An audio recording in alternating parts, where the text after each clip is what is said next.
Hello, this is Catherine Dubberly, the Answer Lady.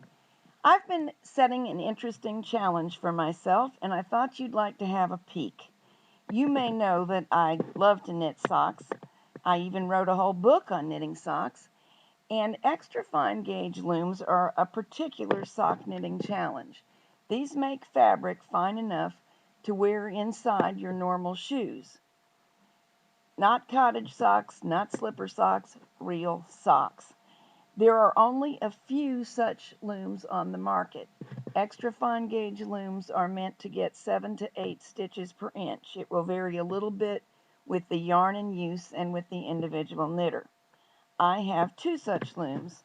One is by Kiss Looms, which is a privately owned company that manufactures the looms one by one, and one is by Knitting Board, a famous and large company that distributes them to the mass market. The looms are meant to have about the same gauge. So I thought, wouldn't it be fun to see if I can genuinely get a true pair of socks by using one yarn and knitting one sock on each loom.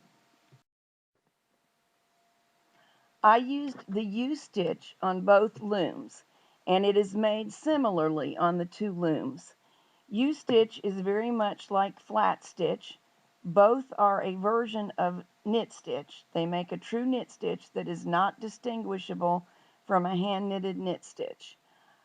The difference between flat stitch and U-stitch is that with the U-stitch, one encourages the yarn to wrap around the peg, making a U shape around the peg, which enlarges and loosens the stitch a little bit more than the flat stitch. It makes a nice firm fabric that I find perfect for socks. Although the E-wrap stitch is popular, easy to do, and has many merits, I do not like the way it feels under my socked feet. If you like it, go for it, but I don't, so I don't use it. Much as I love sock looms, I would suggest that a sock loom not be your first purchase. It is very fine gauge. And remember how we teach kids in school to write with big pencils on widely lined paper, and then we get smaller and smaller as their skills develop? I believe the same premise applies to learning to loom. So, at least for a few days or weeks, use a bigger gauge, get the basics in hand, and then move on to a sock loom. Another thing that I've heard people criticize about both kinds of looms is, oh, this darn loom takes forever to make anything. Now, come on, that's not fair. If you were knitting this on teeny-weeny needles, as opposed to big finger-sized needles, it would take a lot longer, too. And the results are a finer sock, or whatever you're making. It is more stitches to make fine fabric. It just is. Sock knitting, though, if you want to go fine gauge as we're going, and this is extra fine gauge, it is a very fine motor skill. And if you have any kind of physical impairments, visual problems, arthritis, repetitive strain syndrome from another job, this fine knitting can be quite challenging, and it can cause those things to flare up and be frustrating. So here is what I would suggest for somebody who wants to knit fine socks but is bothered by one of those things. This is a Kiss loom of the more traditional Kiss style. Trying to turn it so the camera does a good job of catching what we're looking at. That might be our best shot. These are the pegs. They're those U-shaped upside down staple sort of things. Alternating with them are pins. And the way that one wraps and knits for this loom is to go in front of the peg, behind a pin, and repeat all the way across. And even though I don't have knitting on it, I want you to watch. Most of us find it less fatiguing, and that it causes less aggravation to any inflammatory conditions than the traditional way of knitting on a loom, which both these other sock looms use. The Knitting Board loom is mass-produced. This is what it is. This is the only way you can get it. Kiss looms are made one at a time to order by you. The basic thing that comes with this setup is this 3-peg end. You can order these ends, you can order bigger ends, and you can order longer sides. I definitely encourage you to use somewhat bigger ends because it just gives you more work room. It's easier to reach in and it's easier to see the fabric. Most people enjoy working with the wider ends, but it's your choice. You can get really wide ones, big enough to make garments in this fine of gauge if you're a patient soul. But these just clamp in and slide to and fro. In a way more similar, they're not identical to these. The base of the Kiss is hardwood, and it adjusts a little bit differently. This is how you adjust it. You loosen these nuts and slide these ends to and fro. It's a similar process on the knitting board, but not identical. You stretch it a little bit and slide the slider.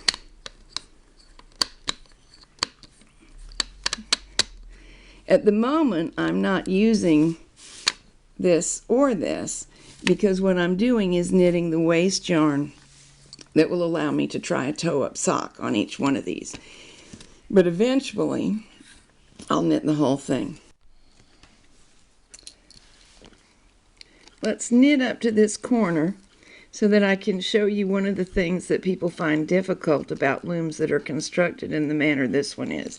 They'll be knitting just fine on the straight, and now they'll have trouble getting the hook where they can knit these over because you need to slide your hook down the groove, and some of these grooves are hard to reach, but here's how you do it. I'm right-handed, so I'm working clockwise, and I'm going to hold some tension, pressing the yarn tail into these pegs to control it, but leaving a little looseness to work. Now see how my hook is angled? From here, I can get that first peg and knit it over. Make sure there's some slack in the yarn for the second stitch. Same thing, still quite an angle. And after that, you may be able to approach it the normal way. There we go. These aren't the easiest pegs to reach on the whole loom, but it's only the first 2 or 3 on most such looms that are really tricky. And if you angle your hook back like that, you usually won't have much trouble. If you were knitting the other direction, you would reverse everything I just told you. Now I'm working around the end on my Kiss loom, and you'll see that the problem that exists with some sock looms of having difficulty getting to these, as though I was working in here, does not exist for this particular loom. It could exist on a Kiss loom, but there's a way to solve it. I have this size of sides on purpose because these are for my socks. Kiss looms makes more than one length of sides. So if I had longer sides, see how I'm not using these 2 pegs? I might be not using a bunch of pegs. And if I just let them both stick out down here, it would be as it is with a other style of sock loom. These would be difficult to get to. But that's not what I'd do. I would loosen all my nuts, and I won't be able to show you with knitting on it, but I would reorganize matters before I began knitting so that on this side, all my extra pegs not in use were sticking out to the right, whereas on this side, they were sticking out to the left. And that would mean I'd have this here, but clear access along here. And the same here. This would be sticking out. But leading up to it, I've had clear access for working. And then when I turned, it wouldn't matter that there were pegs sticking out here. I'd simply use the ones I needed. So this particular design, where it all comes apart any way you want it to, is extremely helpful if you find that business of working in the corner difficult. And here they are. I really did get a pair of socks. This one was made on this Kiss extra fine gauge loom, and this one, to which I have left my toe waist yarn to make sure I didn't get the socks mixed up before I was ready, was made on this knitting board extra fine gauge loom. On both looms I got 8 stitches, 12 rows per inch. This is a somewhat stretchy yarn. If it weren't a stretchy yarn, you would get 7 to 8 stitches per inch. The stretchy yarn pulls in a little bit. The secret to making a true pair of socks with this self-patterning yarn is to always start your yarn at the same point in the color repeat, which I very carefully did. And you can see it repeated itself all the way up as a match. By the way, they do fit me.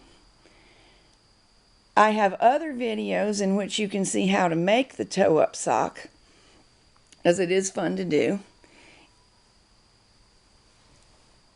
So, these really are the same gauge of loom.